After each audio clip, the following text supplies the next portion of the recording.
જય દ્વારકાધીશ ને જય માતાજી. કેમ છો મારા કલેજા? મજામાં ને? મજામાં જઈશું. આપણે હમણાં 2-3 દીથી બ્લોગ નતા આવતો એનું કારણ છે કે આપણે હમણાં થોડાક બીમાર પડી ગયા હતા, તો થોડીક આપણે આંખો દુખતી હતી, શરદી ઉધરા થઈ ગયું હતું, એટલે નહોતા બ્લોગ મૂકતો.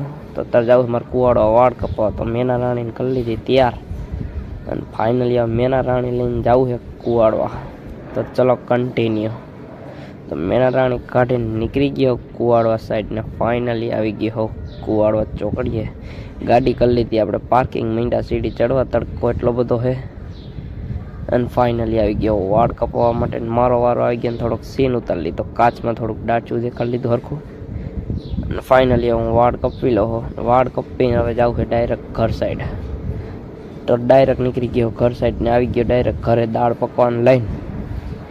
અને તડકો એટલો તો કાંઈ ઘટે નહીં ને આવી ગયો ડાયરેક્ટ ઘરે. આજનો મિની બ્લોગ આપણો સારો લાગ્યો હોય તો લાઇક, શેર અને સબસ્ક્રાઈબ કરવાનું ભૂલતા જ નહીં. મારા કલે જાઓ તો ફરીવાર મળ્યો એક નેક્સ્ટ બ્લોગમાં.